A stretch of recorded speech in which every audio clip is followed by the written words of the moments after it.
So in this 10,000 songs, not even one song of my father was there. His name was not there. So I felt very bad about it. And I was a flamboyant boy, absolutely, a notorious boy. And I had a lot of girlfriends. My wife, though she came from a very, very affluent family, she adjusted with me very well. Children should not get married when they are very, very young.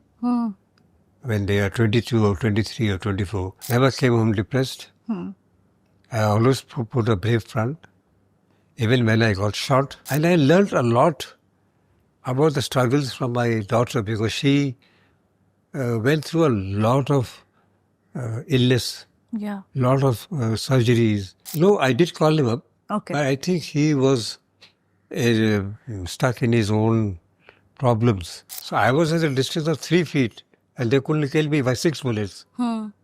So there is something God which saved me. I was scared as a father and in a way I was very brave.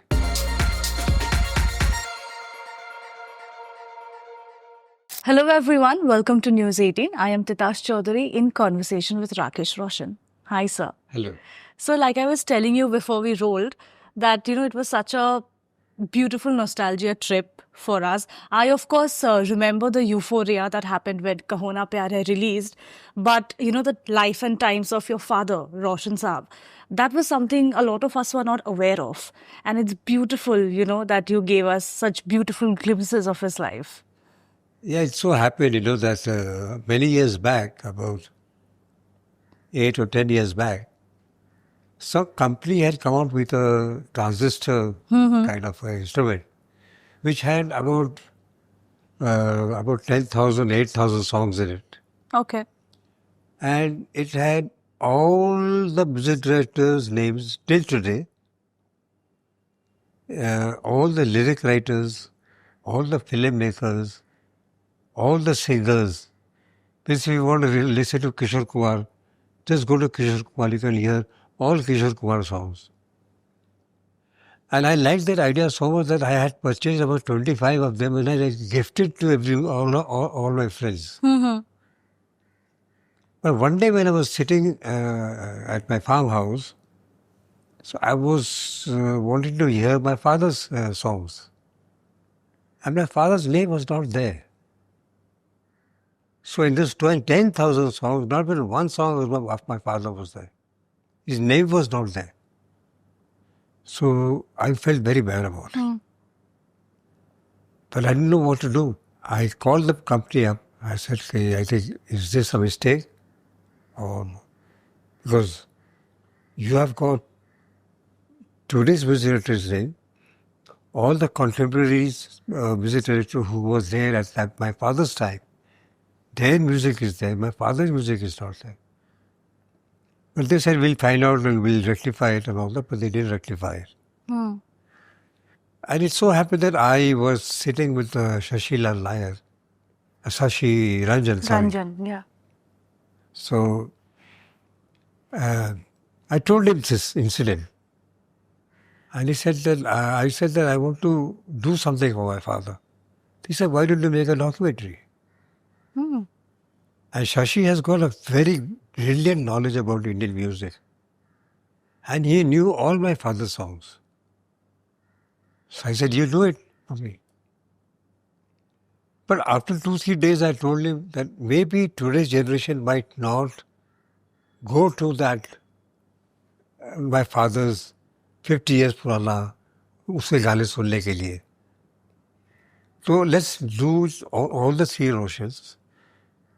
So watching us, they might even see his work. So we came up with an idea with myself, Rajesh Roshan and Hrithik Roshan. We all combined together and we put our father's episode as the number 1 episode. Yeah. So that through us, to hear us, they will connect with our father's songs also. And that happened beautifully. And that happened, and it happened so well that all the messages all over the world, all the phone calls what I'm getting, they are only speaking about one thing. We didn't know this music was given by your father. Yes, absolutely. So I'm very happy that today, wherever he is, I did my best as a son. to revive his music again today in today's world, Yeah. today's generation. Yes. Now, ever since I've watched the documentary, I just cannot stop humming Rahe Na Rahe Hum because, it just, of course, we knew about the song, but it just sat in my head like that. But, sir, the documentary opens with this shot of Hrithik. He's actually listening to your father's voice, on a radio. And he interestingly says that this is the first time I'm actually hearing his voice. It is a fact. We all heard it for the first time. He hadn't heard his grandfather's We all voice. had not heard. This cassette was given to us by Mr. Amin Siani. When we went to take his interview, he said, I'll give you a gift which nobody in the world has. I said, what is it? Like it's your father's voice. He has sung a song which nobody has, only I have it. My God. And he gave us the tape. And that's also Amin Sayani's last interview recorded before Last his interview, death, yes. right? Yes. Yeah. So I also saw, your wife saying, that, after, it was only after I met you, she met you, and she, I think, even got engaged to you that she realized that Roshan Saab is actually her father-in-law, the big music director. She had no idea. Was that never discussed? Yes, no, she must have heard that Roshan ji ke bete hain. But maybe even she didn't know that these songs which she used to hum when as a kid or she used to hear on the radio belonged to my father. Wow. So it all happened. She realized it actually after marriage. After marriage, she realized, that, yes, oh my God, these songs were was my father's songs. Right. An interesting revelation by a lot of your family members was that, Rakesh ji was quite the ladies' man. He had a lot of girlfriends back in the day. Do you remember any crazy fan encounters, some female fan encounters? No, those were the young days and college days and school days. But it happens when you're good looking and belong to a good family. And I was a charmer at that time. And I was a flamboyant boy, absolutely, a notorious boy. And I had a lot of girlfriends. But then at the age of 17, when my father expired, I changed myself completely. And one day I changed myself. I said, no, I have to stop all these things. Because now there is a black tunnel in front of me. I don't know where. Because what happens usually, there is a factory or there is something for the sons to take over. Here there was nothing to take over. So there was a black tunnel. I didn't know what to do. What will be my future? So then I worked as an assistant director for 4 years, 5 years, and then I got movies. But then I took my life very seriously. I established my younger brother as a business director. My mother also helped in keeping a tuition teacher at home because she too was a singer. She started learning music. So I asked her, why are you learning music? She's like, no, I don't want music to go away from this house. You are not very inclined towards music, you are towards acting. Rajesh is. So maybe Rajesh might join me in learning music, and he did join. Yes. Yeah. He said that in the Yeah. documentary. But did you enjoy all the attention back then, or were you a little awkward about it? About what? The female attention that you Well, I received. enjoyed it. I absolutely love it. That's lovely. Was your wife never insecure about it? The attention that you mean, continued this is receiving? talking about before I No, got I married. get it. I'm just saying, because you were so good looking, of course, very handsome and charming, I'm sure you continued getting a lot of love and adulation even after you got married. Of course, you were an actor. You were surrounded by good looking women around you. Yeah, but maybe I was a very disciplined boy. By then. She also said the same thing, that I didn't know whom my father got me engaged to. But when I knew that it was Rakesh Roshan, I was very happy because at least he was good looking. She said that in the interview. She did. So you also spoke about the time you were really struggling for work, as an actor. You wanted to really get a good role and prove yourself. You had a family at home. There was a rough patch financially also. And I'm sure, when you face something like that financially, it sort of seeps into your personal life, in your family life. Your wife handled it, I think, beautifully. But did you ever see it trickling down to your children? Did they ever understand that something was happening at home?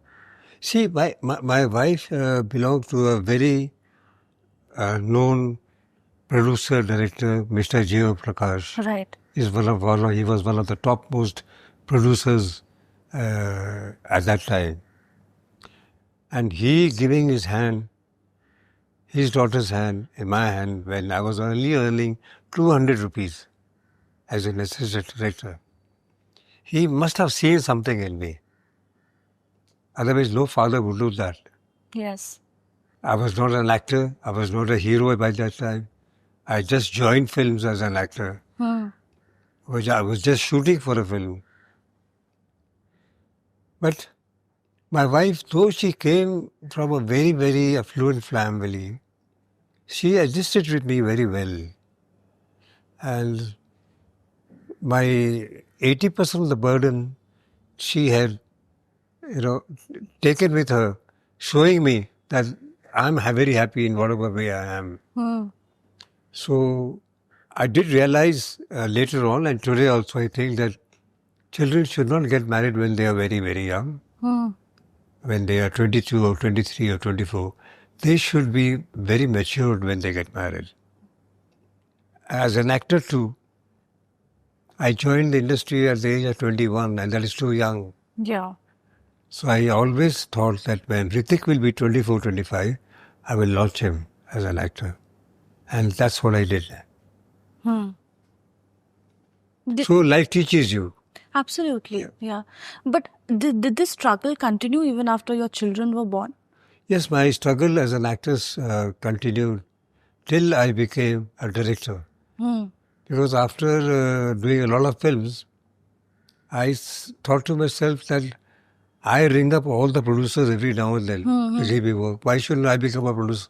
Sure. So I produced 4 films. Yeah. Aapka Deewana Hai, Kamchor, Yes. Jagta Insan, Bhagwan Dada. Kamchor did very well. But still, my career as an actor didn't go ahead. So when I used to produce films, I used to sit with the writers and the director. I used to imagine those scenes in some other way, and they used to imagine the scenes in their own way. So what I used to see on the screen, I used to think I could do this better. My imagination is better. My dreams of these sequences are better. So I thought that let me become a director. So it so happened that actor Rakesh Roshan made the producer Rakesh Roshan, and the producer Rakesh Roshan made the director Rakesh Roshan. Yeah. And once my film released Kultras, then I didn't look back. Yes. Absolutely. Did you subconsciously, sir, ever had to make that choice that I am not going to bring my professional frustrations at home because I don't want my children to see that side of me? Yes. I never came home depressed. I always put a brave front. Even when I got shot, I took it very lightly with the family. I used to joke with them so that they shouldn't feel that the life is going to a darker space now. And so is when I got cancer. The day I was going for my surgery, in the morning, I and Hrithik were working out. We worked out together in the gym for 1 hour. Then I got ready and went for the surgery. Yeah. And after the surgery took place at 1 o'clock, at 4 o'clock I was in the room. Yeah. At 5 o'clock I was walking. So then I think that's all in the mind, how strong you can make your mind to forget all these things. And I learned a lot about the struggles from my daughter because she went through a lot of illness, Yeah. lot of surgeries, right from childhood. But she used to be very, very brave. And she used to laugh it out. She's a happy person. Very happy person. Yeah. So that taught me a lot. Right. That whatever the situation is, we should be happy and content. Absolutely. I think nobody has been able to actually bring Shah Rukh and Salman together in the way that you did. That was Karan Arjun in the 90s, imagine. And while they have made cameos in each other's films, they never appeared in a film as parallel leads. Do you think only you have the power to actually bring them back together? Yeah, if I have a good story with me, and if the story is absolutely parallel as they had in Karan Arjun, I can bring back. Yeah. Yes. The one question I think that a lot of people have is there a reason we didn't see Salman in the documentary? No, I did call him up. Okay. But I think he was stuck in his own problems. So he couldn't make it. He wanted to, he used to give dates, but then used to cancel it at the last moment. Because he was going through all these problems, what we are seeing now. Absolutely, yeah. So I regret that he was not there. If he would have been there, he would have shared some more light. Yes, absolutely. Lastly, it was fun to see, how Shah Rukh kept saying that, मैंने राकेश जी को इतना सताया. But it was like, he's like a father figure to me. So I felt that, I can do this with him. And I think your wife had also gone up to Shah Rukh and said, I didn't expect this from you. But after that, it was nice to see that you again worked with him, in Koila. And that too gave him the role of an actual action hero, which is something he really wanted to do. Was that your way of making up to him? No, it's not that. I worked with him in King Uncle also. I was first person to give him a break. And in Karan Arjun, he didn't believe in the subject. He didn't believe in the story. So he and Salman, they was young, So they used to play pranks. क्या ऐसा थोड़ी हो सकता है, ऐसा थोड़ी हो सकता है. हम वहाँ मर गए, वापस यहाँ आए. ये हो रहा है, वो हो रहा है. But then I shot with them. I used to get disturbed sometimes because their prank used to become sometimes very serious.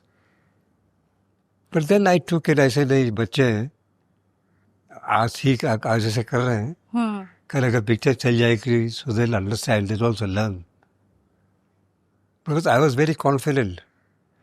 Not because that the picture will be a very, very big hit, but I was very confident that this story will be accepted by the audience. Because sometimes a fake story, I make all fake stories only. There are no real stories. ऐसा नहीं आया, ऐसा नहीं हो सकता है. हाँ, ऐसा हो सकता है क्या? ऐसा Fantastical. Yes. So I make such films. Right. But there are certain films when you make, that these people are going to believe. And I was very sure that when I made Karan Arjun, people will believe in the story. And they did. And they did. And they did. Ending this conversation with your sons, Hrithik Roshan, a superstar, absolutely. And I think he's really carved a path for himself, solely through his own merit, his own mettle. How do you look at his journey? And the other thing I want to know is that when the shooting episode happened, were you ever scared for him? Because, he had just come out. All the spotlight was on him. Were you ever scared for him? See, in a way, I was scared as a father. And in a way, I was very brave with those people who shot at me. And they used to tell me that your son is shooting there and here and there, somewhere outdoors. And you might not see him tomorrow. Oh my God. So I should tell them, it's okay. If I have to die through your hands, if he has to leave the world through you all, nobody can stop. But if God is there to save us, so there's nothing bigger than God. Very true. So I was at a distance of 3 feet and they couldn't kill me by 6 bullets. So there is something God which saved me. Absolutely. I said, you want to do anything, you do. Yeah, the divine is always there protecting us. Yeah. On that note, sir, thank you so much for this chat, and looking forward to what you do next. Looking forward to Krish 4. Thank you so much. Thank you. Hi, I'm Rakesh Roshan here, and you're watching me on News 18.